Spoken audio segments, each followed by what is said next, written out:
Bonjour et bienvenue. Aujourd'hui, nous allons entamer la correction de notre série numéro 3, c'est-à-dire les instructions conditionnelles que nous avions vues précédemment. Sans plus tarder, nous allons entamer notre premier exercice. Exercice 1. Écrire un algorithme qui permet d'afficher la valeur absolue d'un nombre donné. Pour réaliser ce programme, d'abord, vous devez au préalable savoir comment calculer la valeur absolue d'un nombre. Et nous savons tous que pour calculer la valeur absolue d'un nombre, si on dit valeur absolue de x ou bien la valeur absolue de n est égale à x si x est positif, c'est-à-dire supérieur à 0, ou bien moins x si x est inférieur à 0. Donc, quand on parle ici, ce sont des conditions que nous allons réaliser. Maintenant, dans notre exercice, nous allons réaliser un programme, un algorithme qui va réaliser ce programme, calculer et afficher la valeur absolue d'un nombre. Allons-y à la correction pour voir ce que ça va donner. Corriger série numéro 3. Solution 1. On nous a averti d'abord. L'écriture des entêtes d'algorithmes est omise dans quelques solutions. On va partir directement à l'essentiel. Déclaration des variables. Pour calculer la valeur absolue d'un nombre, on va déclarer d'abord le nombre. Variable n de type réel. Début. Écrire entrer en nombre. Lire n. On dit, si n est inférieur à 0, alors écrire la valeur absolue est moins n. Sinon, écrire la valeur absolue est n. Fin. On sait que la valeur absolue est soit positive, soit négative. Alors, si la valeur absolue est négative, on demande au programme de nous écrire la valeur absolue est moins n.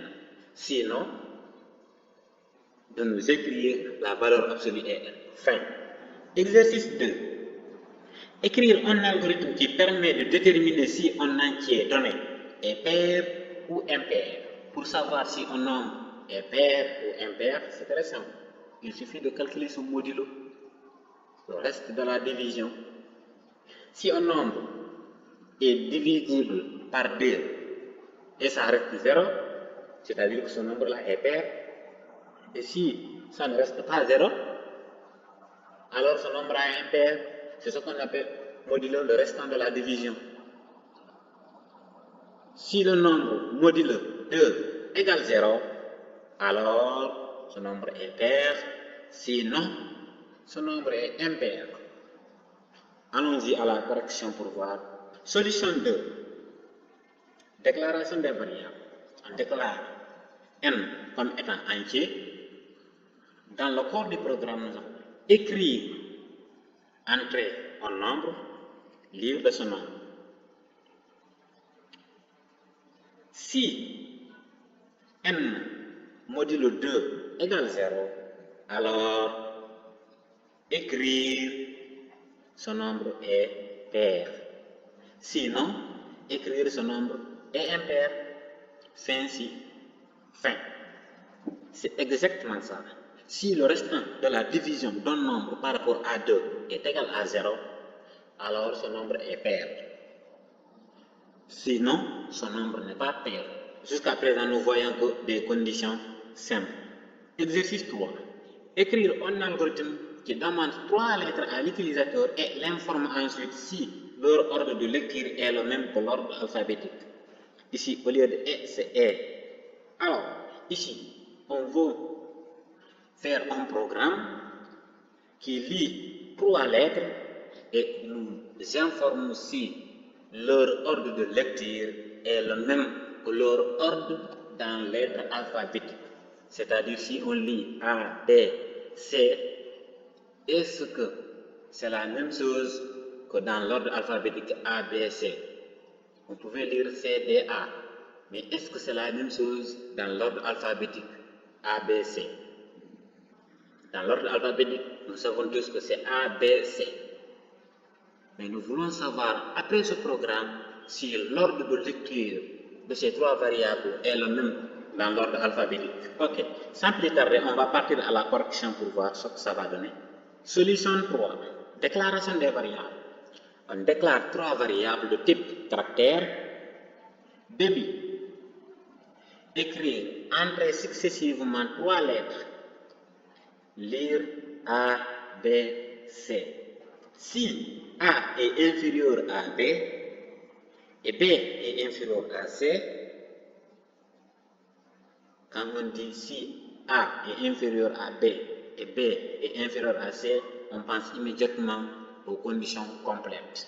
Une condition composée ou complète est une suite de conditions simples reliées entre elles par des opérateurs logiques.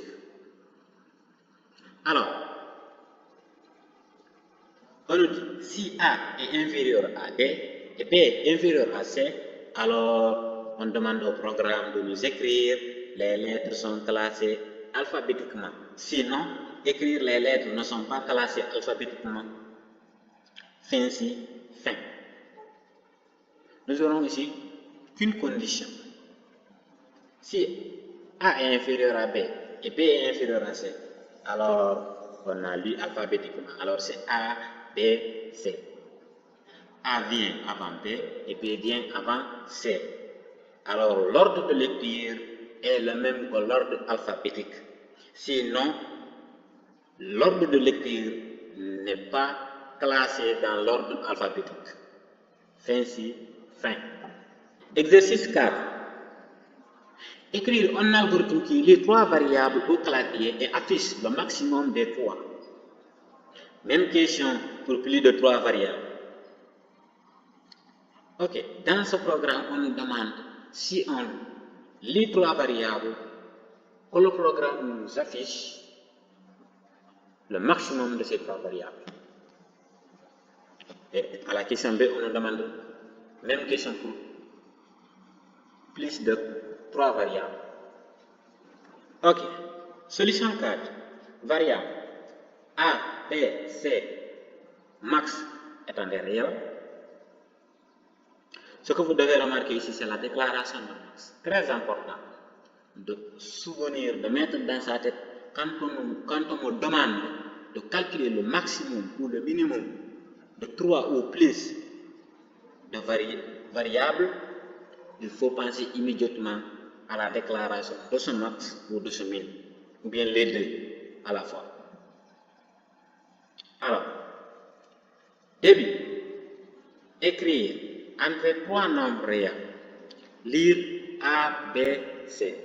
Si A est inférieur à B, alors le max sera B. Sinon, le max sera A. Nous avons fait une comparaison entre ces deux. Si A est inférieur à B, alors le max est B. Sinon, le max est A. Si la condition est vraie, max est B. Si la condition est fausse, max est A. Fin. Maintenant, ça reste la comparaison entre un max et la variable C. Si max est inférieur à C, alors max prend C. Fin. Écrire le maximum des trois nombres est max. Fin. Autre variante ou autre méthode, car nous pouvons écrire notre programme précédent d'une autre manière très claire et très explicite. Ici, les 3 points signifient que nous avons enlevé, écrire, déclaration des variables, etc. Partons à l'essentiel. On va lire A, B, C. Maintenant, on affecte max une variable A. Max prend A. Alors, on va maintenant poser des conditions. Si max est inférieur à B, alors le max est B maintenant. Fin. Si max est inférieur à C, alors max est C maintenant. Fin C. Écrire le maximum des trois nombres est max. Très bien. Dans ce cas, certains vont se demander pourquoi on n'a pas dit sinon écrire, sinon si écrire. Très bien. Pourquoi on ne va pas faire ici sinon si? Car si on fait sinon si, dès qu'on rencontre une première condition qui est vraie, alors le programme ignore toutes les autres conditions qui restent. Et dans ce cas, notre algorithme, notre programme n'est pas réalisé ce qu'on veut, car dès que l'algorithme ignore d'autres conditions, c'est ça que c'est une comparaison de trois variables, et dès par exemple qu'on tombe à la première condition qui est vraie, alors va ignorer la deuxième condition et la troisième condition, ainsi de suite, ainsi de suite. Donc, ce programme-là ne sera pas un bon programme pour comparer des variables. Le programme ne va pas afficher le maximum, même si le programme va afficher le maximum, mais ce n'est pas par rapport aux trois variables. À la question B, même principe pour 4 et 5 variables, juste pour illustrer l'utilité de la variable max.